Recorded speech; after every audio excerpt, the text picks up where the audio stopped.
Good evening, class 633. You wouldn't believe that's the week 8. We're almost done. Last week was an awesome experience. This is my second to the last in the master program, but however, I can proudly say that this was one of my best experience and my best two classes I had with Dr. Okay. Thank you so much. And also, Angel for being my partner. Always very helpful. Thank you so much. Well, today is welcome to my TED Talk or Ed Talk. Leadership and 21st century practitioner and leadership, instructional leadership is our topic. I will be taking and sharing my slide points and my power presentation with you all, and I hope it's enjoyable and learning experience for all of us. Well, as some of you may know me, my name is Sadat Barakzi. I from Afghanistan and assistant professor. I have a master degree in MBA or Master of Business Administration, and I'm currently working for my second master. So let's jump into it. As you can see, my topic, 21st century practitioner and instructional leadership. And a picture below is kind of give you a brief summary that where we take a 5 to 7-year-old child and help them through to create them or to graduate them to a level that they're a leader of the community or part of the serving community, or they're the servant of its own community, or they're a leader of their community. If we think about or compare our education system or the leadership from last 200 or 300 years, it has been dramatically changed. Thanks to the invention of technology and implementation of technology, that technology is taking over our life, basically. If you have children, you know they cannot live without tablets and phones and all different kind of. But it did change the way our classrooms are also, because of the how we have access to information, which was impossible before. So when we are shaping our future leaders, these technology are playing a huge part. They're playing its own role. When it comes to teaching the 21st century students or children, first let me mention that the classrooms are totally different than before.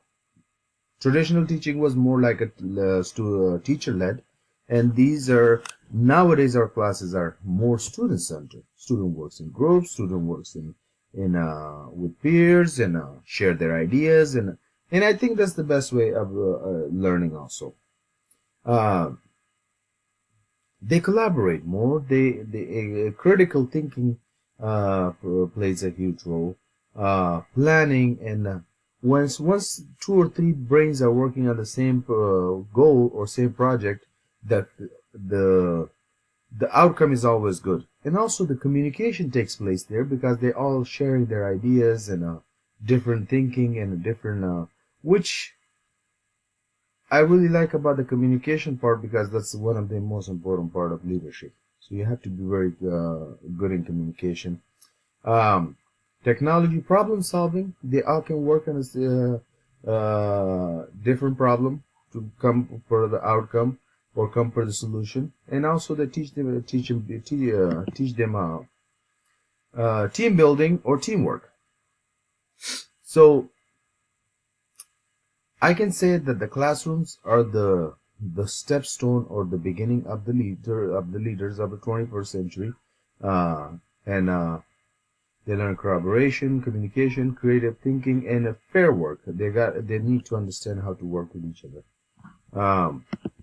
Some of the skill set, I'm kind of running. I can't believe already 4 minutes, but some of the skill sets of the 21st century classrooms or leaders that you can say are they're learning together.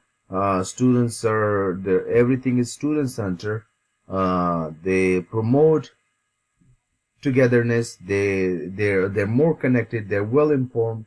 The information ability are way better than what we had in 18th and 17th century. One thing I do want to mention is that diversity. Our 21st century classrooms are or leaders are more diverse. They come from a different background because of the globalization, and we have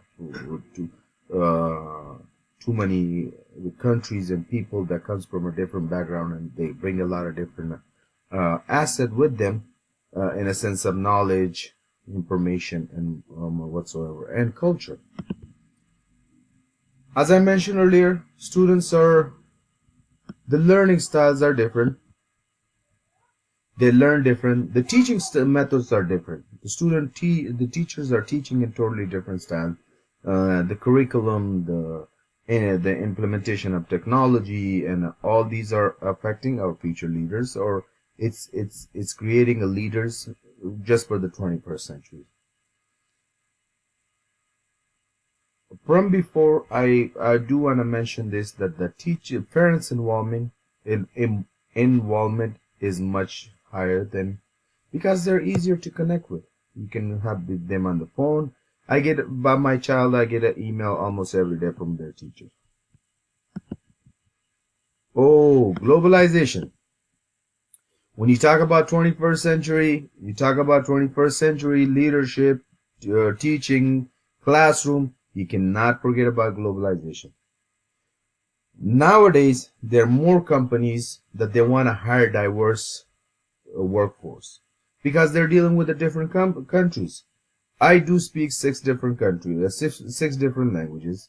I never thought that it would be such a big asset, but whenever I put my resume online, I get a call from different companies because they want me to work with them because my linguistic ability. But why? Because technology connected so close, or brought us so together, and there was a language barrier. So if you speak more languages, it's better better opportunity. Other than that, the globalization brought up global awareness. People from different financial status, they went to different places. It opened the global markets for global leaders. I have few of my friends that works in Dubai. They're the managers, the leader over there. They all graduated from here in UC Berkeley or different schools from in California. But due to the globalization, they're able to work. We have people that work in China. We have people from China. Silicon Valley is a good example of diversity and global leaders that comes in and create Facebook, Google, eBay. You name all these big giants in Silicon Valley they have diverse team of worker that works with them.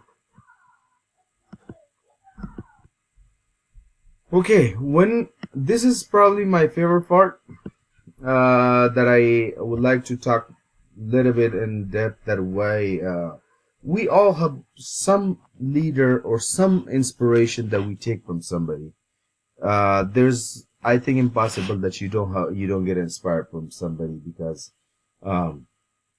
that's kind of the human nature. Well, these are my 4 people that I've always been inspired by, and I look up to them. I read about them a lot.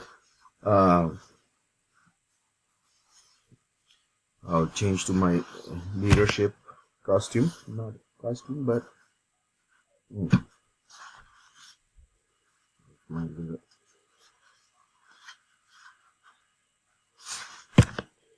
okay.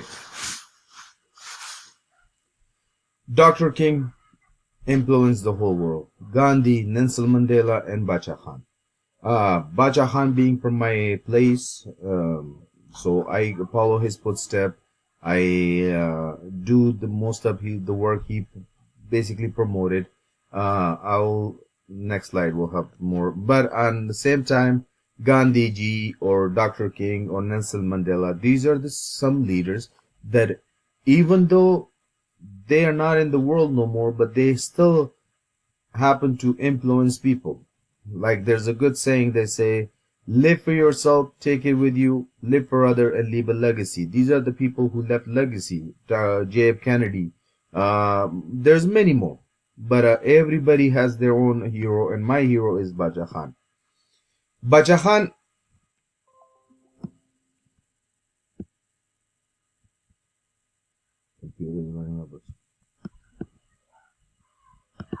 Baja Khan was in North Frontier West province in Pakistan. He's also called the Frontier Gandhi. He created a movement which and also stood against British Empire. He separated gun from his people, where his people were always associated with guns. They were always talked about the gun was part of their regular or daily activities, or they just use them for. But Baja Khan came and he separated the gun, and he has a simple mythology or philosophy that be honest to your friends and family, and always speak the truth. I'm running out of time, so I just wanna. Okay. For no leaders are created overnight. They have to be. It's my personal learning from this class that I can say that okay, um, you have to work very hard. There will be a lot of sleepless night. There will be a lot of tireless days that you have to work for others to achieve. If you have to look at your own benefit and other people's benefit to be a true leader. You have to be team player. You have to be good planner. You have to be, especially in 21st century, always have plan B. Um, in conclusion, I would say that creating a 21st century leader, it's a puzzle that you have to put too many different aspects of life together to create a good leader. Communication, information, diversity. There's a different kind of different sets of skill sets needed. There's a different ambitions. There's a different goal setting needed, and you have to have a bigger dream for your people and for your community to be a good leader. And it all starts from the classroom. And at the end, I can definitely say that teachers are the future leaders because they do create the future leaders. I hope I made sense. And after all, I would like at the end, I would like to thank you all for being part of this class. It was the best journey of my school career, and I wish you all best of luck. And I hope you enjoyed my presentation. And after all, I can finally say the leader is created, not an overnight.